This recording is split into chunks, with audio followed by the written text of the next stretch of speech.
منصور بن ابی مزاحم اور محمد بن جفر بن زیاد نے کہا، ہمیں ابراہیم بن سعد نے ابن شہاب سے حدیث سنائی، انہوں نے سعید بن مصیب سے اور انہوں نے حضرت ابو ہریرہ رضی اللہ عنہ سے روایت کی، انہوں نے کہا کہ رسول اللہ صلی اللہ علیہ وسلم سے پوچھا گیا، کون سا عمل سب سے افضل ہے؟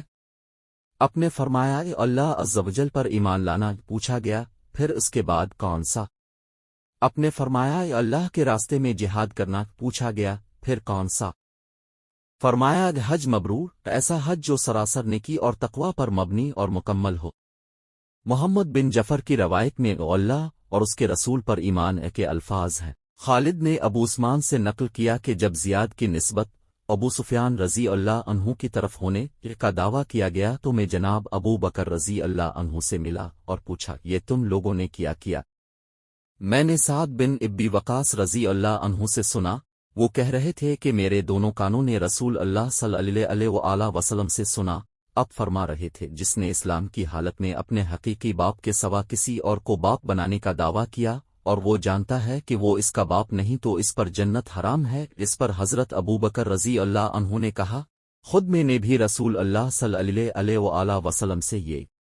ہی سنا ہے۔ ابو معاویہ اور وکی نے امش سے حدیث سنائی، انہوں نے ابو صالح سے اور انہوں نے حضرت ابو ہریرہ رضی اللہ عنہ سے روایت کی، انہوں نے کہا کہ رسول اللہ صلی اللہ علیہ وسلم نے فرمایا، تم جنت میں داخل نہیں ہوگے یہاں تک کہ تم مومن ہو جاؤ، اور تم مومن نہیں ہو سکتے یہاں تک کہ ایک دوسرے سے محبت کرو۔ کیا تمہیں ایسی چیز نہ بتاؤں کہ جب تم اس پر عمل کرو تو ایک دوسرے کے ساتھ محبت کرنے لگو، آپس میں سلام عام کرو۔ ابو سلمہ بن عبد الرحمن نے ابو ہریرہ رضی اللہ عنہ سے، انہوں نے رسول اللہ صلی اللہ علیہ وسلم سے حدیث روایت کی، اپنے فرمایا، جو کوئی اللہ اور آخرت کے دن پر ایمان رکھتا ہے وہ خیر کی بات کہے یا خاموش رہے، اور جو شخص اللہ اور آخرت کے دن پر ایمان رکھتا ہے وہ اپنے پڑوسی کا احترام کرے،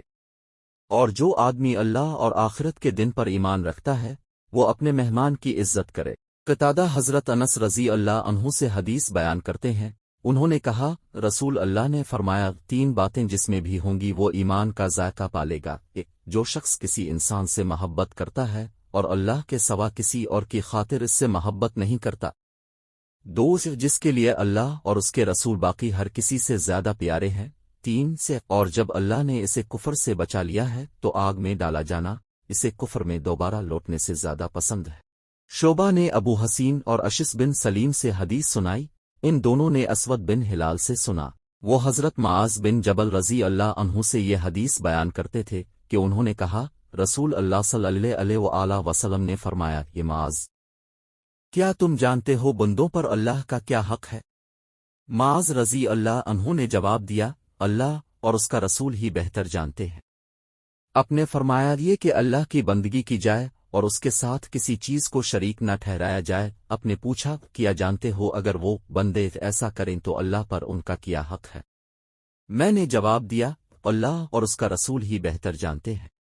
اپنے فرمایا یہ کہ وہ انہیں عذاب نہ دے۔ اکرمہ بن خالد طاؤس کو حدیث سنا رہے تھے کہ ایک آدمی نے حضرت عبداللہ بن عمر رضی اللہ عنہما سے کہا، کیا اب جہاد میں حصہ نہیں لیتے؟